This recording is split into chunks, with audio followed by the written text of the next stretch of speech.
आमे जमी जानुचे आमर जून रे तो रेनफॉल एवरेज ठारू पाखापाखि 47% लेस थिला किंतु लास्ट 4-5 डेज रे आमे हमर ए वर्षर मौसुमी रो फास्ट स्पेल वर्षा भल भाव पाइचे।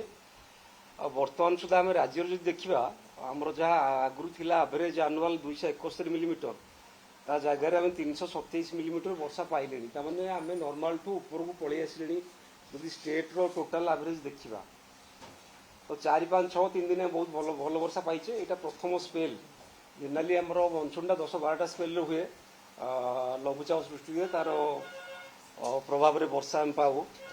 तेणु आम गत 24 घंटे जहाँ देखिए रेनफॉल डिस्ट्रिक्ट वाइज हाएस्ट है सुवर्णपुर में 224 मिलीमीटर, बौद्ध में 174 मिलीमीटर, बरगढ़ में 116, केउंझर में 116, बलांगीर में 112, नुआपड़ा में 102, अनुगुल में 92 एमती कमी कमी सब लोएस्ट है पुरी रे 3 मिलीमीटर मात्र, गंजाम रे 4 मिलीमीटर, गजपति रे 3 मिलीमीटर।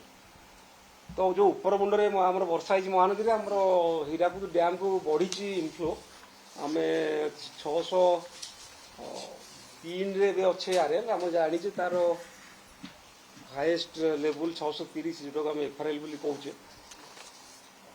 बर्तमान आज सकाल जहाँ आम 9टार थिला डाटा इनफ्लो आमर थिला सेठी गत दिन बोधे गत काल यहाँ ना कौन आज हीराकुद डाटा कहीं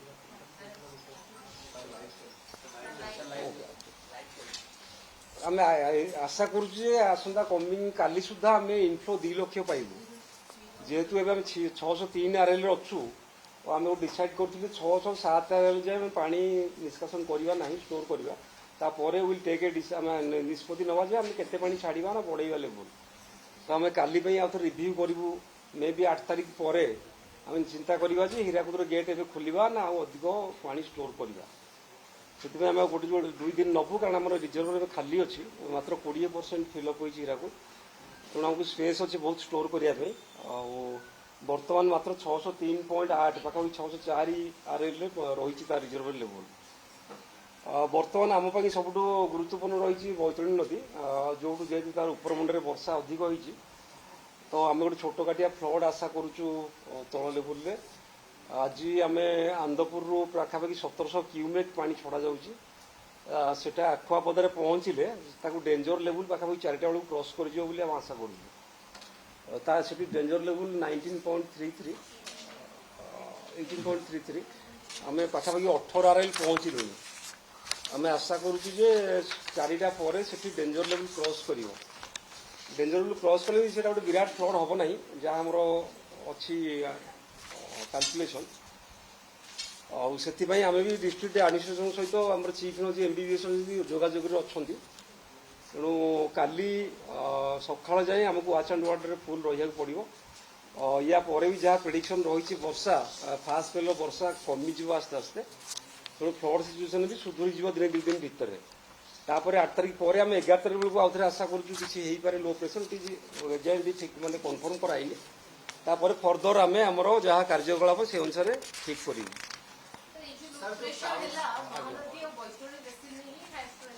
महानदी मिडिल जो आम कहे ओडिशा भितर बेसी वर्षा है मेनली खैरमाल बरमूल भितर हीराकुद खैरमाल भितर तले बेसी वर्षा है ऊपर वर्षा आमको जाए किसी प्रभाव पकई ना।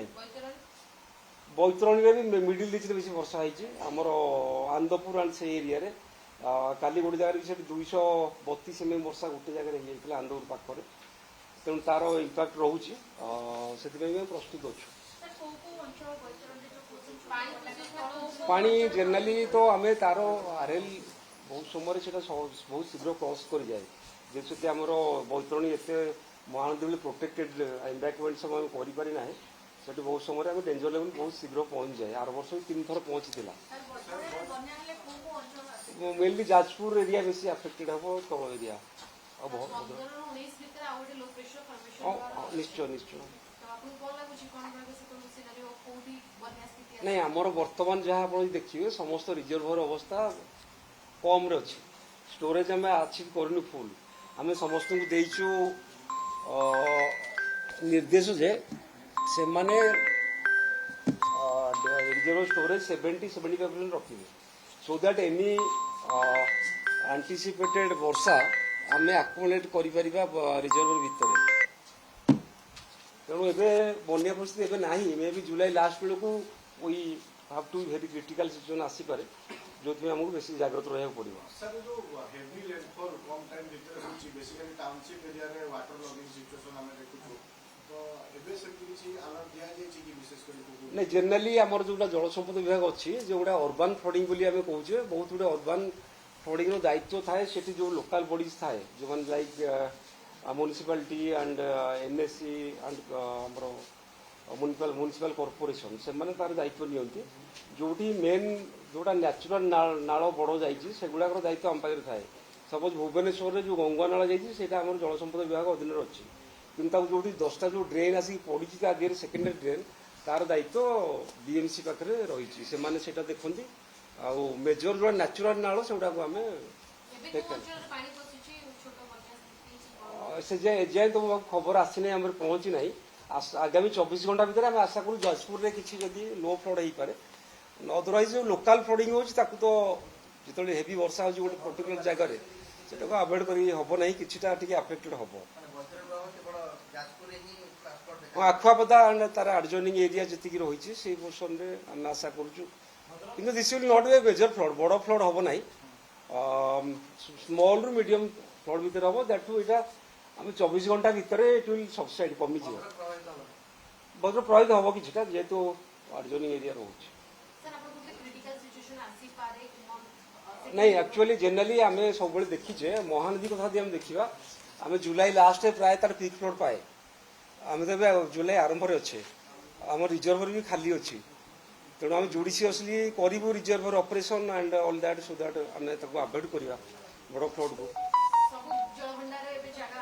ସବୁ ଜଳଭଣ୍ଡାର ଜାଗା ଅଛି, କାରଣ ଆମେ ତ ଜଷ୍ଟ ଆରମ୍ଭ ହୋଇଛି ବର୍ଷା, ତେଣୁ ଆମେ ଏବେ ଭଲ ସିଚୁଏସନ୍ରେ ଅଛି। ତାକୁ ଆଗାମୀ ନେକ୍ସଟ ୱିକ୍ ସୁଦ୍ଧା ଆମେ ପ୍ରତିଦିନ ରିଭ୍ୟୁ କରୁଛୁ, ପ୍ରତିଦିନ ମିଟିଂ ନେଉଛୁ ଆମର ଯେଉଁମାନେ ଡ୍ୟାମ୍ର ଅଛନ୍ତି ଅଥରିଟି, ଆଉ ସେ ଅନୁସାରେ ଆଡଭାଇଜରୀ ଜାରି କରୁଛୁ, ଏହା କର ସେୟା ନ କର, ଏହା କମାଅ, ଏତିକିରେ ରଖ, ସୋ ଆମେ ଆଲର୍ଟ ଅଛୁ।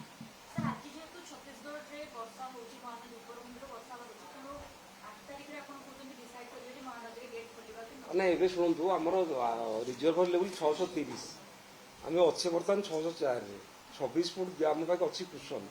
ସୋ ଏତେ ବ୍ୟସ୍ତ ହେଇକି କିଛି ଗେଟ୍ ଖୋଲିବା ଦରକାର ନାହିଁ, ପାଣି ତ ବହୁତ ମୂଲ୍ୟବାନ, ଆମେ କାହିଁକି ଖାଲିରେ ଛାଡ଼ିଦେବା, ଅପେକ୍ଷା କରିବା, ଯେତେବେଳେ ସିଚୁଏସନ୍ ଡିମାଣ୍ଡ କରିବ ୱିଲ୍ ରିଲିଜ୍।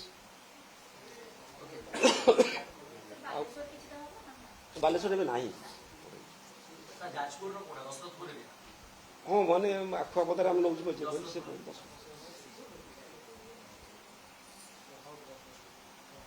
ପାଣି ଅଧିକ ହୋଇଛି ବର୍ତ୍ତମାନ ସୁଦ୍ଧା।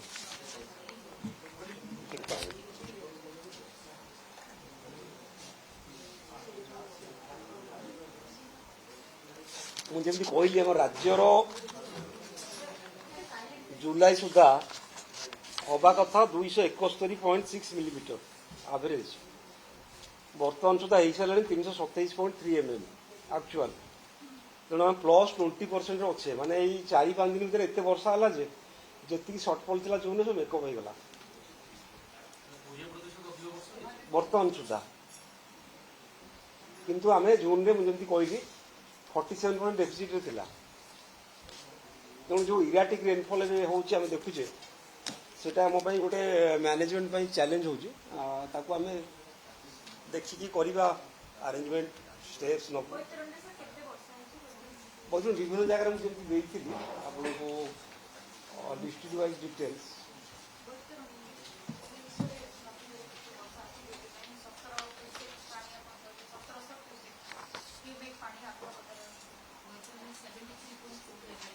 ସେ ବୈତରଣୀ କେଉଁଠି? ଆଚ୍ଛା, ବେସିନ୍ ୱାଇଜ୍, ହଁ ଠିକ୍ ଅଛି। ଆମେ ଯଦି ସବୁ ନଦୀ ଆମର ଯେଉଁ ଅଛି ବେସିନ୍ ୱାଇଜ୍ ଆମେ ଦେଖିବା, ତାହେଲେ ହାଏଷ୍ଟ ବର୍ଷା ହେଇଛି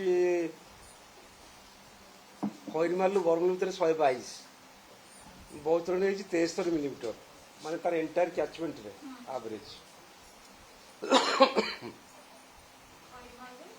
ହୀରାକୁଦରୁ ଖଇରମାଲ ଭିତରେ ହେଇଛି 121 ମିଲିମିଟର, ଖଇରମାଲରୁ ବରମୁଣ୍ଡ ଭିତରେ ହେଇଛି 126 ମିଲିମିଟର, ଆଉ ବରମୁଣ୍ଡରୁ ନରାଜ ଭିତରେ ହେଇଛି 112 ମିଲିମିଟର।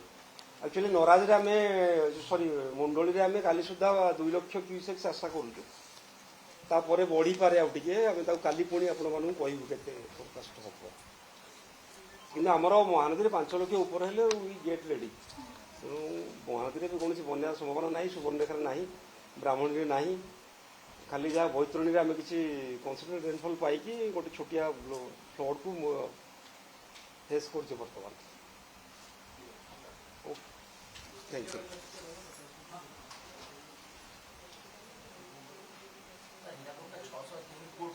ଫୁଟ୍ ସବୁ ହୀରାକୁଦର ସବୁଗୁଡ଼ା ଫୁଟ୍।